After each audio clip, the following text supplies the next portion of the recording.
Ano ang layunin ko sa Earth? Ang tanong na ito ay tumusok sa puso ng marami na lumakad sa balat ng lupa. Nagtataka ka ba kung saan ka nababagay sa engranding plano ng universo at hinahanap ang landas na inilatag ng Diyos sa harap mo? Sumasang-ayon ka sa akin na ang buhay ay magiging mas makabuluhan kung alam mo ang iyong layunin. Ngunit kung gayon, paano mo matutuklasan ang layuning iyon? Paano mo tatahakin ang aktualisasyon nito hanggang sa ito ay maging realidad? Siguraduhin panoorin mo ang video na ito hanggang sa dulo para makatuklas ng mga praktikal na paraan para makalakad sa layunin ng Diyos para sa iyong buhay. Kung bago ka dito o isang bumabalik na manonood, mangyaring bigyan ang video na ito ng isang thumbs up at mag-subscribe sa aming channel para sa mas mahusay na nilalaman. Malaki ang ibig sabihin ng iyong suporta. Ang paglakad sa layunin ng Diyos para sa iyong buhay ay pinakamahalaga sa iyong pag-iral bilang isang tao. Ito ang tanging bagay na tumutukoy kung gaano ka produktibo. Ang isang taong hindi lumalakad sa layunin ng Diyos ay tulad ng pamumuhay ng walang kabuluhan. Upang maiwasang mahulog sa kategoryang iyon, kailangan mong matutunan kung paano lumakad sa layunin ng Diyos para sa iyo. Ito ay kapag pakiramdam mo ay natupad at ang Diyos ay magiging payapa sa iyo. Kaya, paano ka lumalakad sa layunin ng Diyos para sa iyong buhay? Una, kailangan mong malaman ang iyong layunin at maghanda ng sapat para dito. Ang wastong paghahanda ay isa sa mga pinakapraktikal na paraan ng pagkamit ng higit sa anumang bagay. Kung mayroon kang 6 na oras upang putulin ang isang puno, makabubuting gumugol ng 4 na oras sa pagpapatalas ng iyong palakol. Si Jesus ay gumugol ng 30 taon sa paghahanda para sa kanyang layunin at natupad ang kanyang layunin sa sumunod na 3 taon ng kanyang buhay. Sa lugar ng paghahanda ay simbuyo ng damdamin. Dito nagmula ang layunin. Ang isang mataas na pangako at dedikasyon ay higit na nagpapataas sa hilig na ito. Ang mga taong may hilig ay handang maglaan ng oras, lakas, at mapagkukunan sa kanilang mga hangarin. Ang isang simbuyo ng damdamin para sa iyong layunin ay kung ano ang magpapanatiling abala sa iyo. Kapag naubusan ka ng pisikal na enerhiya, ang pagnanasa ay muling nag-aapoy sa iyong kaluluwa. Kapag kailangan ng mga sakripisyo, ginagawa mo ito ng walang pagpipigil. Ipinapakita nito na lubos kang nakatuon sa pagkamit ng iyong layunin. Ang pangalawang paraan upang lumakad ng may layunin ay ang iayon ang iyong mga hangarin at ambisyon sa kalooban ng Diyos. Dapat kang lumakad kasama ng Diyos araw-araw upang makaayon sa kanyang kalooban. Kailangan mong maunawaan na ang iyong relasyon sa Diyos ay hindi naiiba sa iyong mga relasyon sa tao. Ang parehong paraan na ang patuloy na komunikasyon ay nagpapalakas ng mas malusog at mas mabungang mga relasyon ay kung paano ang pakikipag-usap sa Diyos ay nagpapanatili sa iyo sa kanyang kalooban at layunin. Ang pakikinig sa Diyos araw-araw ay tutulong sa iyo na gumawa ng mga desisyon na naayon sa kanyang layunin. Kung wala kang personal na lakad kasama ang Diyos, ito ang iyong hudyat upang magsimula ng isa. Ang pagpapanatili ng pang-araw-araw na paglalakad kasama ang Diyos ay nagsasangkot ng pagbuo ng pare-parehong mga gawi at gawi na nagkondisyon ng malalim at patuloy na relasyon. Narito ang ilang praktikal na tip upang makatulong na mapanatili ang pang-araw-araw na paglalakad na ito. Maaari kang magsimula sa pamamagitan ng paglalaan ng isang tiyak na oras bawat araw, tulad ng sa umaga o bago matulog para sa panalangin. Ang lugar ng panalangin ay kung saan mo ibinabahagi ang iyong mga iniisip, plano, at alalahanin sa Diyos. Sa pamamagitan ng patuloy na pagdarasal, maaari kang makipag-usap ng hayag at tapat sa Diyos at matatanggap ang karunungan at direksyon upang mamuhay ng buong buhay. Para matulungan kang manatiling pare-pareho at tamasahin ang mas mabuting pakikisama, isaalang-alang ang paggamit ng isang prayer journal upang gabayan ang iyong mga pakikipag-usap sa Diyos. Inihalimbawa ito ni Jesus sa kanyang paglakad kasama ng Diyos. Binanggit ng Biblia kung paano niya iiwan ang kanyang mga disipulo at mananalangin sa isang bundok, at kahit na lumipat siya kasama ang ilan sa kanila, hindi siya nagsasagawa ng panggrupong panalangin. Tiniyak niya na siya ay nananalangin ng mag-isa. Ito ang landas na dapat mong sundan. Ang patuloy na pakikipag-ugnayan sa salita ng Diyos sa pamamagitan ng pagbabasa ng Biblia ay magpapaalala sa iyo ng mga pangako ng Diyos sa buong araw.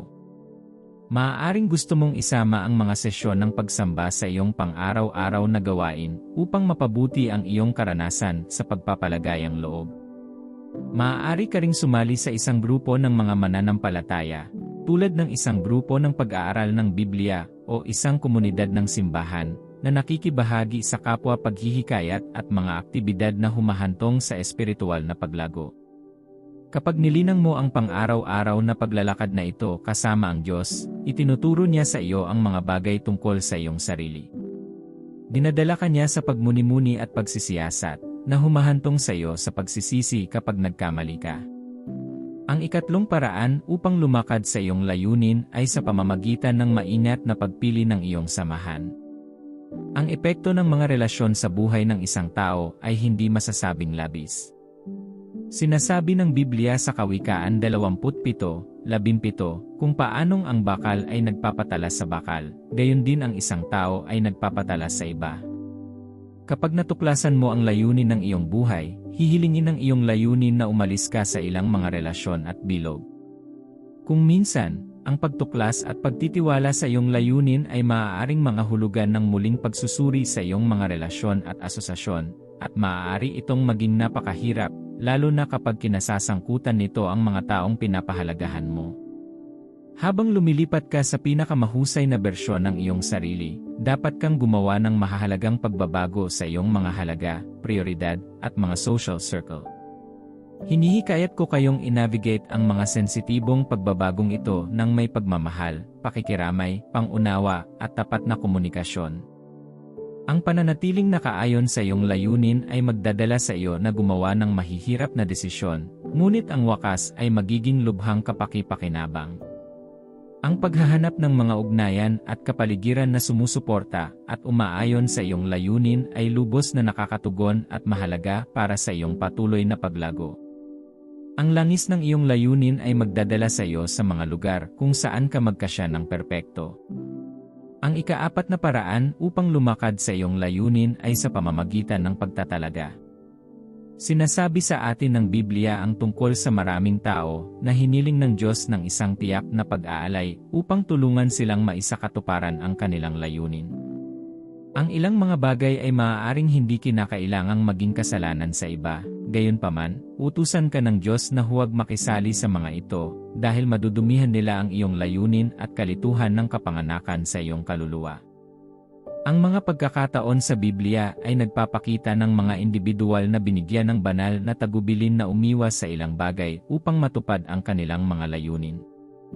Sa kaso ni Juan Bautista, inutusan ng Diyos si Juan na huwag kumain ng alak o iba pang inuming may ferment. Ito ay mahalaga para sa kanyang tungkulin bilang tagapagpauna ni Jesucristo. Sa aklat ng mga hukom, binigyan ng Panginoon ang ina ni Samson ng mga tiyak na tagubilin tungkol sa kanyang pagpapalaki. Si Samson ay magiging isang Nazarite, na ang ibig sabihin ay umiwas siya sa matapang na alak at iwasang gupitin ang kanyang buhok sa buong buhay niya. Ito ay kinakailangan para sa kanyang tungkulin bilang isang hukom at tagapagligtas ng Israel.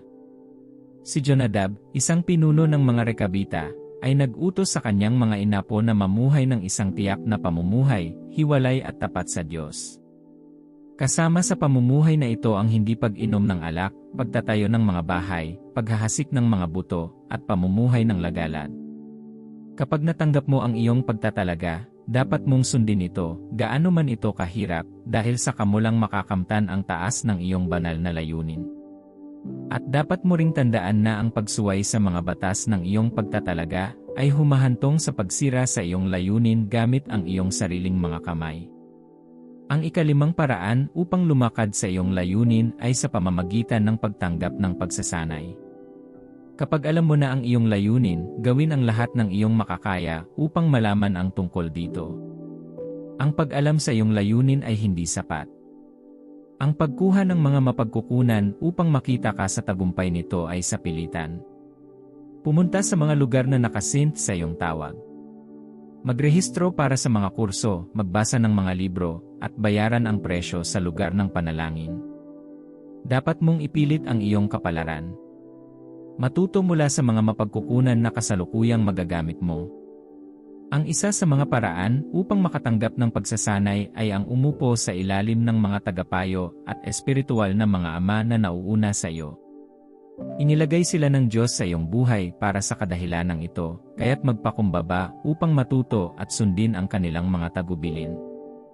Bumangon araw-araw at tumanggi na maging karaniwan. Maghanda para sa iyong kinabukasan, sa gayoy pinapayagan ang plano ng Diyos na manaig sa iyong buhay. Minsan hinahadlangan ng Diyos ang iyong buhay upang hayaang manaig ang kanyang kalooban. Maaaring sirain ka niya, ngunit ginagawa niya ito upang ang iyong kapalaran ay mamulaklak. Hayaan ng Diyos na sanayin ka. Ang pangwakas na paraan upang makalakad sa iyong layunin ay sa pamamagitan ng paglilingkod. Maglingkod. Maghanap ng mga pagkakataong maglingkod. Ito ay kung paano mo mapakinabangan ang iyong layunin.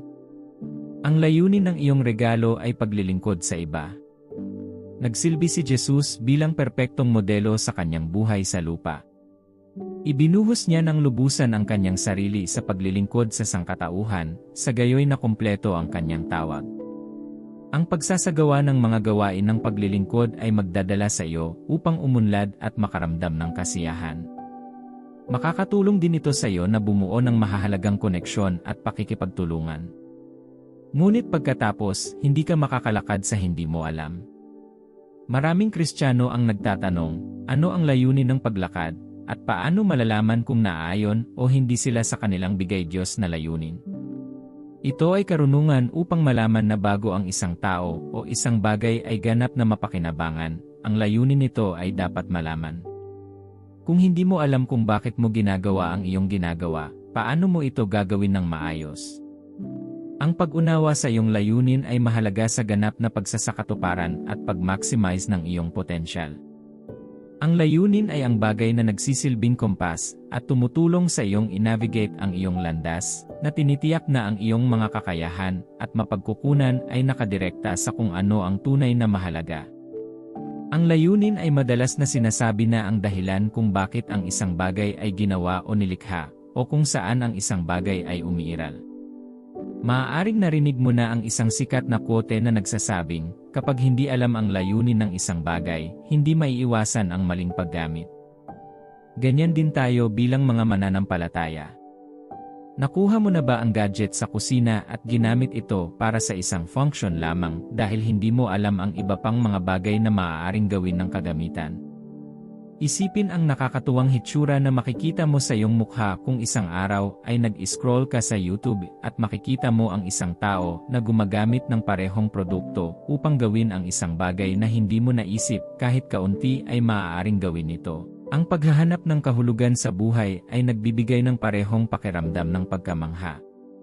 Kapag ang mga tao ay walang malinaw na pangunawa sa kanilang bigay Diyos na layunin, sila ay gumagala sa kanilang mga araw at nakadarama ng hindi natutupad. Ngunit kapag nakilala at tinanggap ng isang tao ang kanyang layunin, nakakatanggap sila ng mas malalim na kahulugan ng kahulugan at katuparan.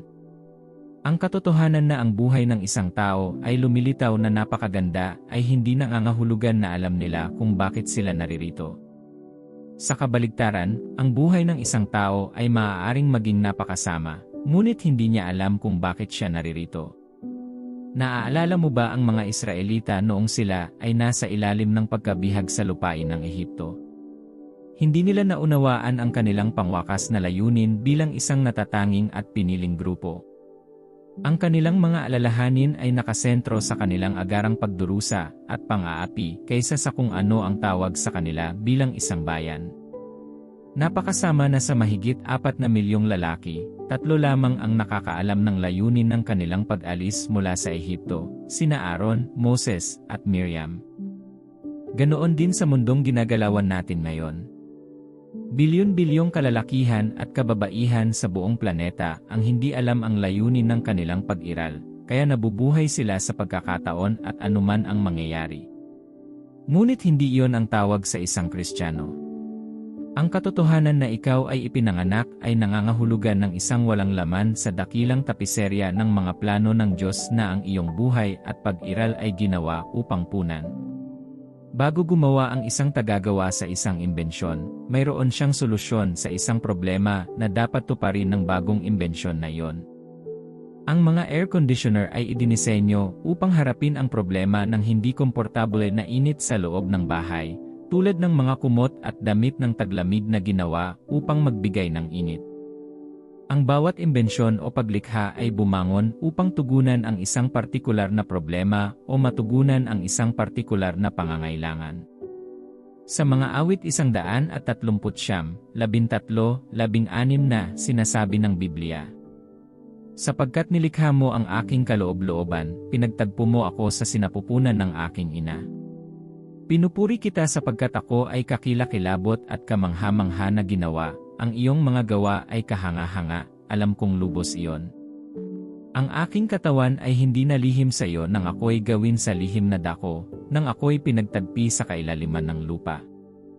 Nakita ng iyong mga mata ang aking di-pormang katawan, lahat ng mga araw na itinakda para sa akin ay isinulat sa iyong aklat bago ang isa sa mga ito ay naganap."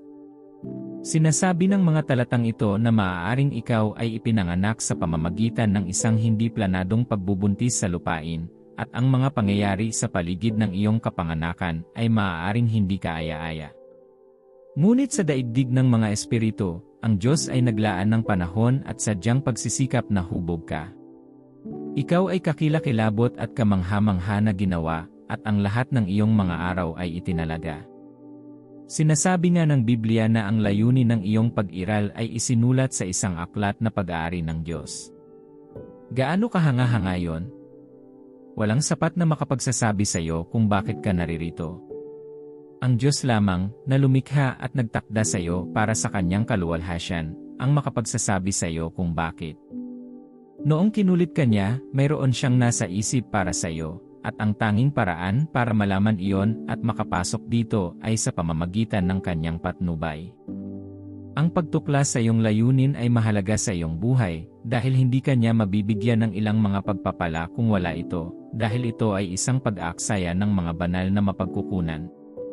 Ang buhay ay hindi nabubuhay ng 2 beses, at ang buhay ay hindi matiisin. Hindi mo kayang magkamali. Kaya tandaan na ang mga bagay ng layunin at pagtawag ay hindi maaaring baliwalain.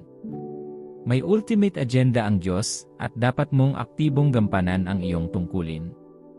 Kapag nabigo kang ihiwalay at lumakad sa iyong layunin at pagtawag sa iyong inihanda na panahon, maaaring kailanganin ng isa pang espiritual na siklo para ikaw ay maging may kaugnayan.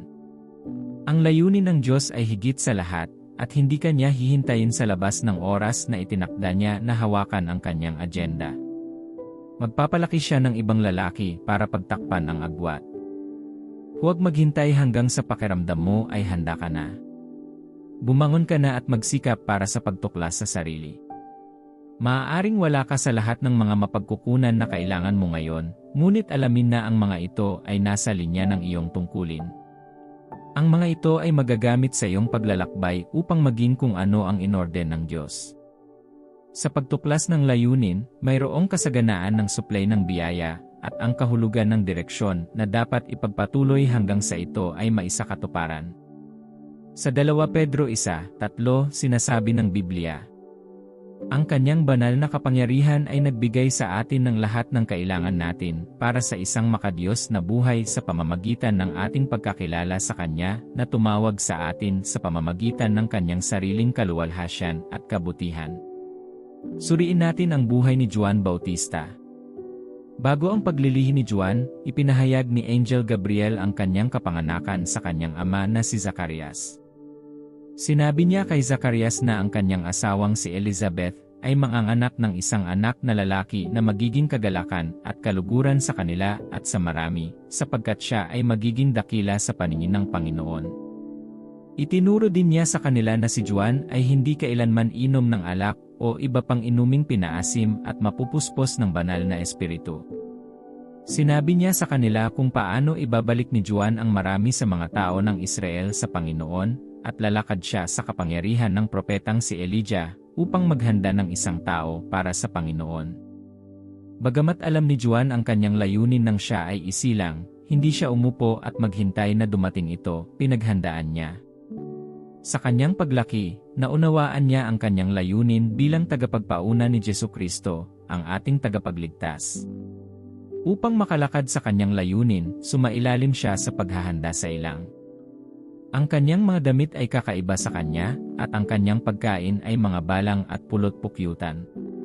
Sa kanyang panahon ng paghihiwalay, natanggap niya ang kanyang mensahe ng pagsisisi, itinatag ang kanyang pampublikong ministeryo, at tinupad ang propesya ng kanyang buhay. Ang kanyang panahon sa ilang ay kinakailangan upang masangkapan siya para sa kanyang tungkulin bilang tagapagpauna ni Jesus at ihanda ang mga tao para sa pagdating ng Mesyas.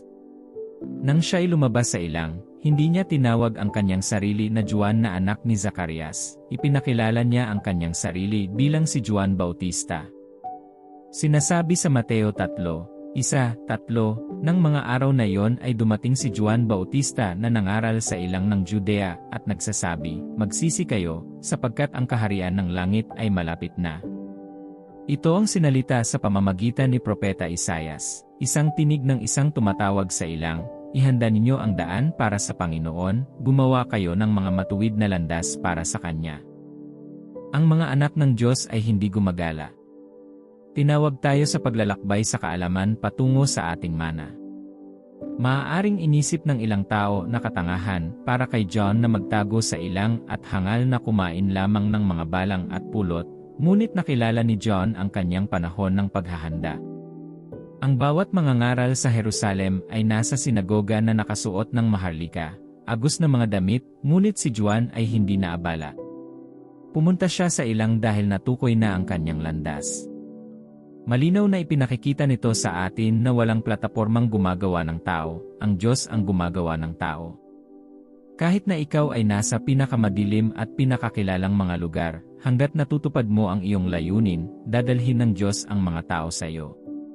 Ito rin ang Juan na nagbinyag sa Panginoong Jesucristo. Minamahal, ang kaugnayan ng iyong buhay ay nakaangkla sa pagtuklas ng iyong layunin at pagtawag. Para ito ay maisakatuparan, dapat kang lumakad sa iyong layunin tulad ni John.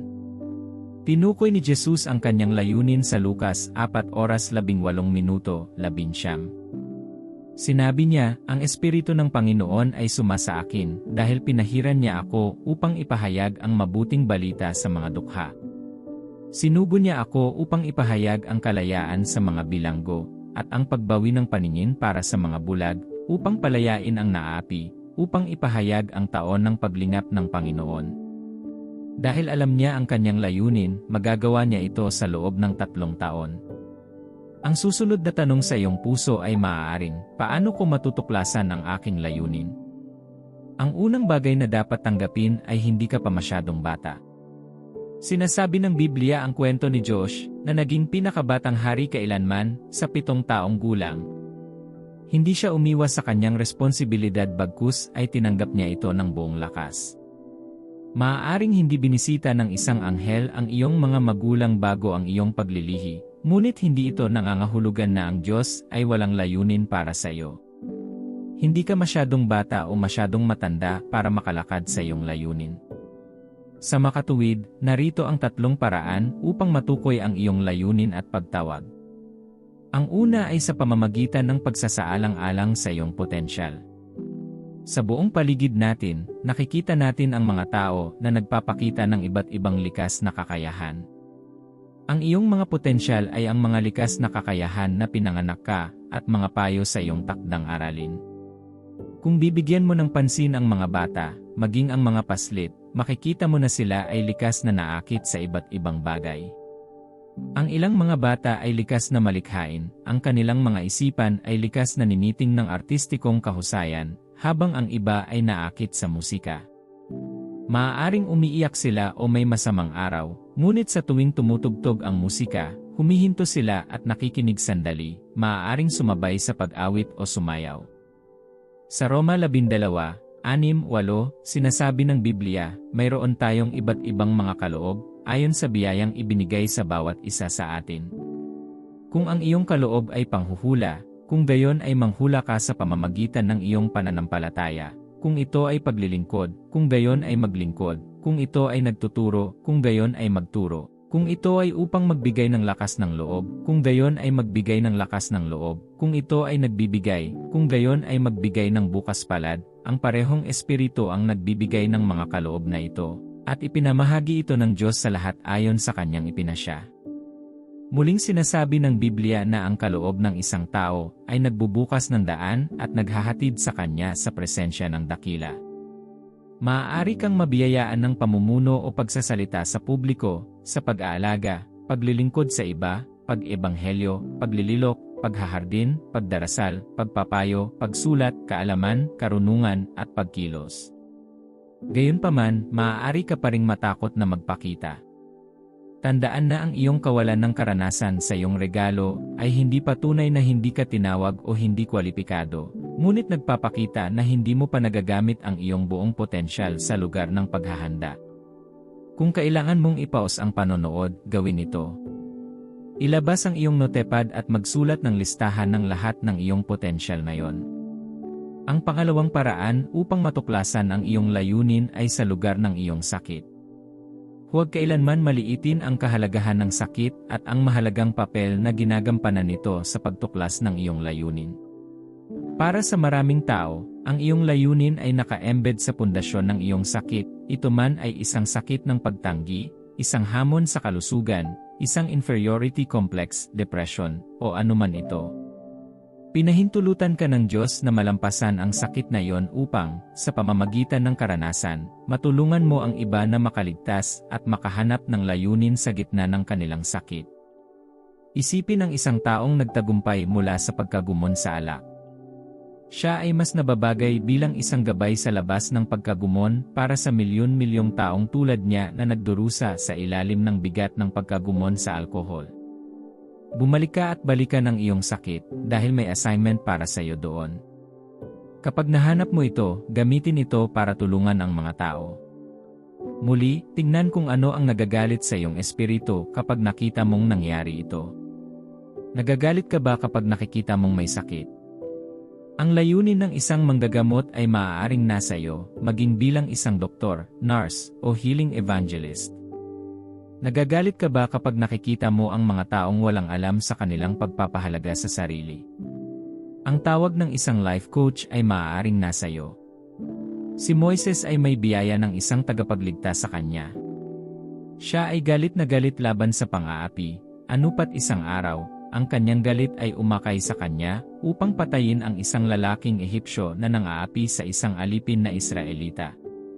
Makalipas ang ilang taon, tinawag siya ng Diyos upang pamunuan ang pagpapalaya sa mga Israelita mula sa pagkabihag sa Ehipto.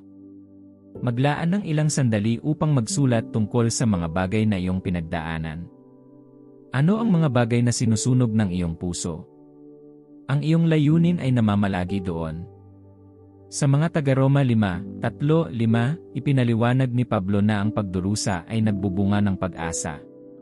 Sinasabi ng Biblia, hindi lamang gayon, kundi ipinagmamalaki rin natin ang ating mga pagdurusa, sapagkat alam natin na ang pagdurusa ay nagbubunga ng pagtitiyaga, tiyaga, ugali, at pagkatao, pag-asa.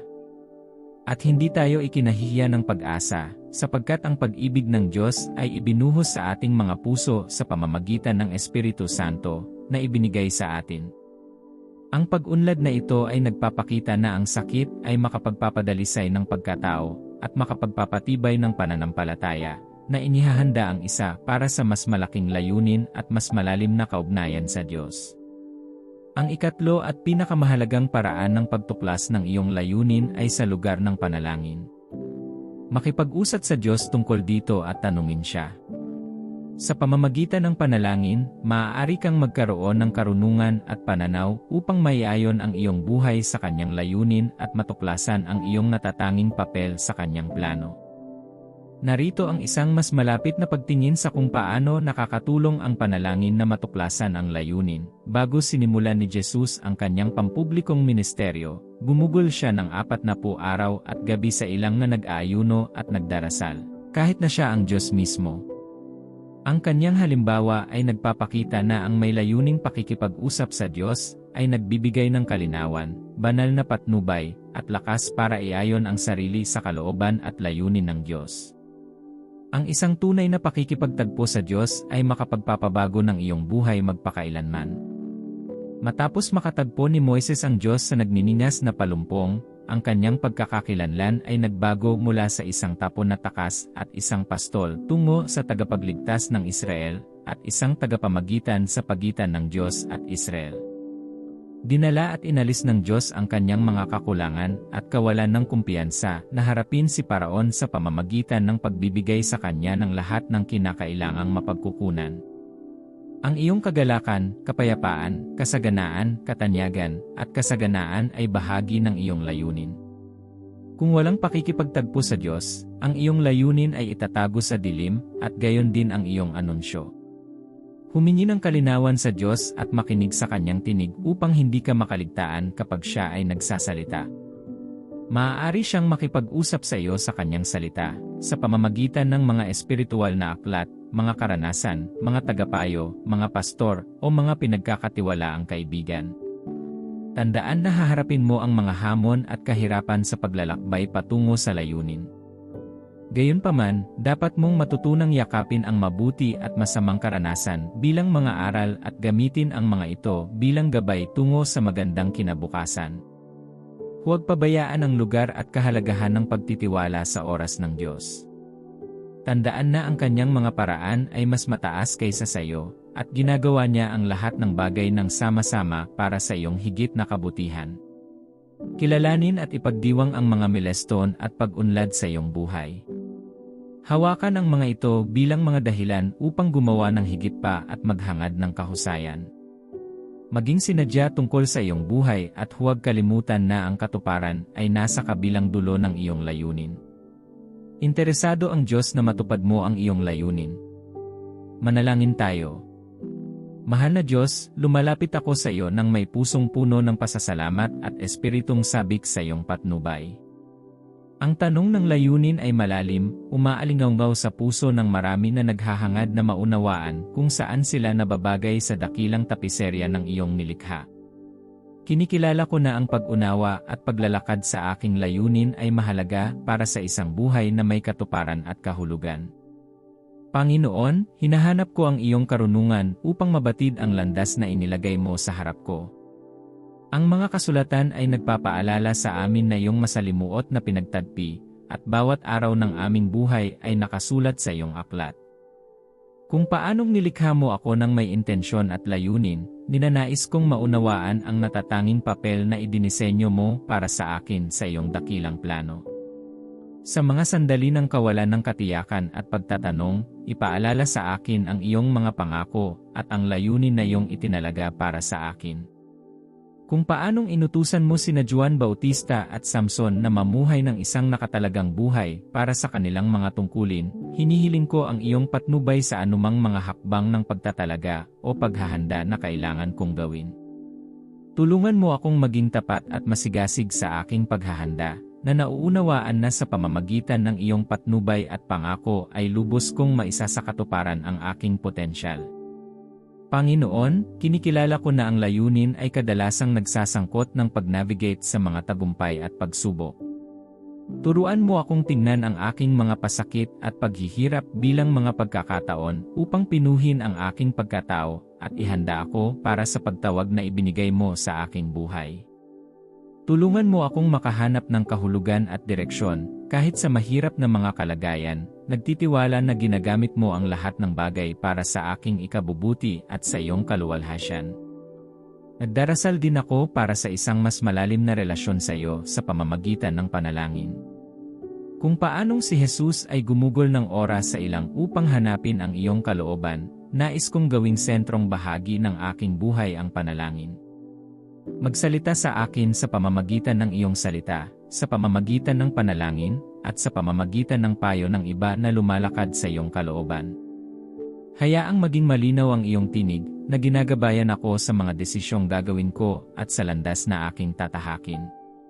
Bigyan mo ako ng lakas ng loob na gumawa ng mga kinakailangang pagbabago sa aking mga asosasyon at kapaligiran, na ihanay ang aking sarili sa mga relasyon at komunidad na sumusuporta at nagpapasigla sa aking layunin.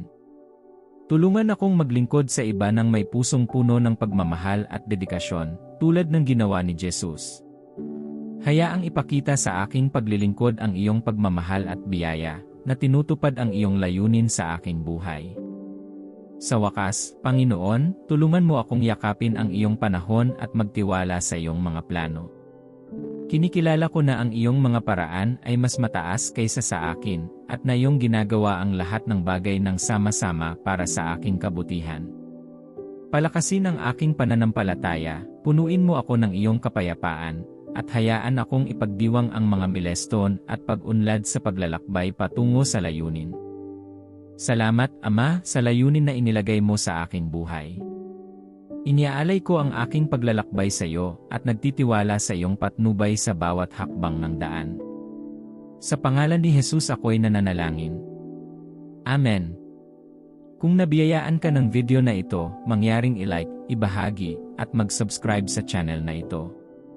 Pagpalain ka ng Diyos.